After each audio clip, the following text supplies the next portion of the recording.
Deus revelou para uma criança como vai ser o juízo final, como vai acontecer o arrebatamento da igreja. Eu vou colocar aqui para vocês ela contando, só que eu editei várias partes do áudio porque o negócio é muito forte. Eu nunca vi nada igual a essa revelação. Depois eu vou comentar aqui para vocês e queria muito ouvir também a opinião de cada um de vocês. Se vocês se identificarem com o que irão ouvir daqui para frente, por favor. Jesus aparecia de um cavalo branco e ele pisava no Monte das Oliveiras e eu vi que o monte dividia ao meio.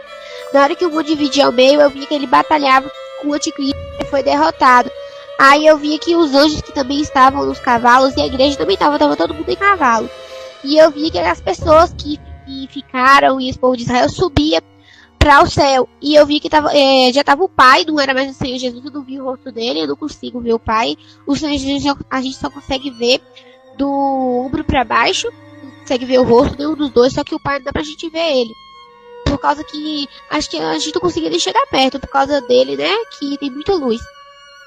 E eu vi que ele pegava 2 livros, o das obras e o da vida. E eu vi que ele fazia o julgamento, só que a igreja que subia no arrebatamento não participava do julgamento. E eu vi que tinha 12 tronos e tinha 12 homens sentados nele. Aí eu perguntei o Senhor o que significava. Ele falou que as 12 tribos de Israel e os 12 apóstolos. Aí eu via que eles começavam a julgar junto com o Senhor Jesus e o Pai, porque eles dois outros tinham sido de vários pecados. Era vago, não dava nem pra contar direito. Até pecado que é abominável mesmo, diante dos olhos do Senhor, não é que os outros não são, mas pecados mesmo extremamente. Eu via no telão, mostrava o que cada pessoa fazia, podia matar, não negava o nome do Senhor Jesus, via vestes brancas e o Senhor falava bem assim: vem e entre no gozo do teu Senhor. Mas quando aquelas pessoas que negavam o nome do Senhor, eles desciam para um lago de fogo e que tinha choro e ranger de dentro. O Senhor falava que era o maldito servo. Torturava eles. Era o próprio lago de fogo, que ele ficava trancado em jaulas. Um local bem feio, pastora. Era como se tinha alguma coisa de erupção vulcânica. E ficava todo queimado, as rochas, o portão de grade, tudo queimado. Até as jaulas mesmo que eles ficavam. E aí eu vi que eles ficavam trancados em jaulas e era como se fogo fosse aquecido 1000 vezes mais, pastora. 1000 vezes. Quando a gente queima o dedo, a gente já sente dor. Imaginando em um lugar daquele, eu não conseguia sentir a dor, mas pelo grito que eles davam, eles começavam a gritar, pastora. E passava a eternidade lá mesmo, pastora, eternidade. Tem hora que a gente pronuncia a palavra eternidade, a gente acha que é uma coisa mínima. Mas não é uma coisa mínima, pastora. A eternidade é pra sempre. Eu não sei como essas pessoas conseguem negar o nome do Senhor. Eu não sei como, porque é eternidade. A eternidade é pra sempre. As pessoas deixam de... O Senhor Jesus... A gente não paga nada pra entrar na terra, a gente só tem que negar a si mesmo. E as pessoas não querem, mas elas preferem Satanás. E as coisas de Satanás é tudo pago. Tudo pago pra gente ir em uma festa, é tudo pago. Roupas devassas é tudo pago, e as pessoas preferem o caminho errado do que o... Aí eu via, pastora, que essas pessoas iam tudo... Aí depois eu via que ele abriu outro livro. E era o livro das obras. Eu via que tinha várias coroas, era como se fosse tipo uma prateleira, só que bem grandona mesmo. Que era para as pessoas do mundo inteiro que estavam lá. E eu vi que tinha coroas que tinham muitas pedras, que você não conseguia nem ver a cor. Se você perguntar se é branca, se é amarela, se é vermelha, se é roxa, não dá pra saber. E eu via que tinha coroas que tinham poucas pedras também. Mas ninguém queria das outras pessoas. Ele chamava o nome da gente pelo nosso nome. Ele nunca chama a gente de outro nome. Um exemplo, meu nome é cidade, ele me chama de outra coisa, não. Ele chama a gente sempre pelo nome. E ele chamava a gente e falava quantas pessoas a gente criou pra ele. Ele pedia pra gente mostrar as mãos. E eu via que ele colocava a coroa na gente. Todos nós estávamos com vestes brancas e a gente estava com alianças. Com a aliança do nosso dedo. Depois que todo mundo estava coroado, eu via que ele mostrava o céu pra gente. E eu conseguia ver o rio de cristal, pastora. Tem peixes bem grandões, a gente pode tocar neles. E tinha peixes também bem pequenininhos. Eu vi que tinha várias montanhas, pastora, várias montanhas, tinha várias casas. Tinha casas que eram pequenas, tinha casas que eram bem altas, maiores do que os prédios daqui, bem maiores. Eu vi que tinha cabanas, só que tudo era banhado em ouro, tinha pedras preciosas, que a gente nunca nem viu aqui. E aqui algumas pessoas brigam, pastora, por um diamante, por uma moeda assim, e lá a gente pisa de ouro, pastora, a gente pisa de pedras preciosas. A gente se veste com roupas de pedras preciosas. A gente usa coroas lá. E aí, pastora, Eu vi que na frente da casa de cada pessoa tinha o nome da pessoa. E tinha anjos lá. E engraçado, pastora, que a gente comia, bebia e ninguém sujava nada. Era como se a casa não ficava suja. Não ficava suja. Lá a gente não precisa ir ao banheiro. A gente não precisa dormir. Nada assim. A gente só fica entoando e louvando ao Senhor todo o tempo, pastora. Cada coisa que a gente faz lá é como se estivesse adorando o nome do Senhor. E eu via que tinha o nome das pessoas nas portas das casas. E eu vi que tinha anjos. E esses anjos como se moravam com as pessoas. Ninguém mora com ninguém. Eu não moro com minha mãe. Lá ninguém é filho de ninguém. Marido, mulher de ninguém. Lá ninguém tem filho, ninguém tem esposa, ninguém é casado. Lá todo mundo é irmão. Aí, pastora, eu vi que tinha uma arca. E essa arca era a Arca da Aliança, que a gente vê em filmes, assim, bem antigos.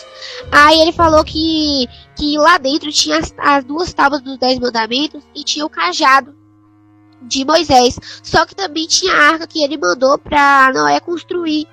Aí na hora que eu olhava pra arca, eu olhava pra cima e vi um arco-íris. Ele falou que ele nunca quebrou a aliança que ele fez com Noé, que ele não quebrou. Aí depois, pastor, eu olhava pro montanha e eu vi que aparecia 12 homens. E eu perguntava pro Senhor quem era. Ele disse que eram os 12 apóstolos dele. Aí ele falou assim, eu tinha propósito na vida do apóstolo João. Porque foi ele que escreveu o Apocalipse. Ele foi o único apóstolo que morreu de morte natural, de velhice. Ele foi o único, porque eu tinha propósito. Porque vocês são uma geração do arrebatamento. Eu falei, ué, mas não aconteceu arrebatamento. Ele falou, não. Você foi arrebatado em espírito, mas o arrebatamento não aconteceu ainda, mas já está muito perto. O Pai já determinou o dia e a hora. Eu já sei, porque eu e o Pai somos um. Quando ele der a ordem, o arcanjo Miguel tocar a trombeta, o arrebatamento vai acontecer. E a grande pedra de fogo que você vai ver daqui a pouco no seu tempo é o grande que você chama de meteoro que vai cair sobre a terra. Aí eu vi que quando eu olhava para a montanha novamente, eu vi que apareceu um leão amarelo, pastor. Ele era imenso mesmo, que eu conseguia ver de perto. Tem hora que a gente vê ele no altar e tudo mais, mas ele é imenso, pastora. Não tem explicação, ele é muito imenso.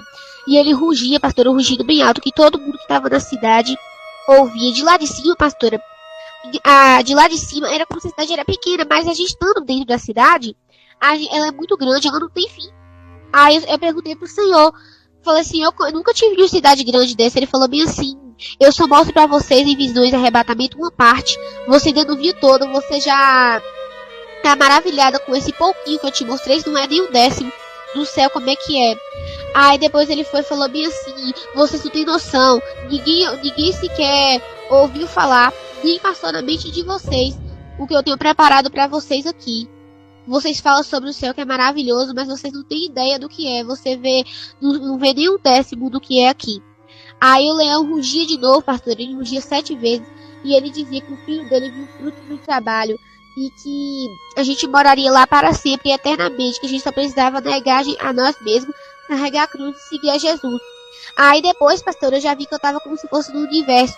E eu vi que era como se tivesse o globo da terra. E eu vi que vi uma bola bem grande, como se fosse uma pedra. Chega, eu tô tremendo aqui, porque misericórdia. Tomara que a igreja não vinha daqui quando essa bola cair, ou então que a gente não perceba. É bem grande, pastor. Ela já tá colada na terra, tá colada mesmo. Os cientistas eles não falam que ela já tá colada na terra, mas eles sabem. Eles sabem que tem essa grande pedra e eles sabem que está escrito no Apocalipse. Ela já está bem perto da terra, pastor, está bem perto. Aí depois eu ouvi a voz que dizia que era pra gente ficar preparado.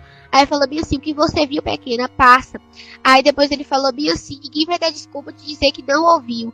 Porque a terra inteira já está sabendo da minha volta. Falou bem assim. Se você não acredita, o problema é exatamente seu. Isso aqui é questão de fé, não de lógica. Mas é lógico, é óbvio, está muito claro que Deus se revelou ou se revelara para essa criança, gente. O que ela diz está em conformidade com a palavra de Deus. Apenas Deus mostrou para ela os fatos que irão acontecer. Isso aí se chama, gente, uma visão escatológica. Deus tem se revelado muito para crianças e adolescentes nesses últimos dias. Sabe, gente? Olhe, eu prefiro acreditar ao dizer que essa criança está mentindo.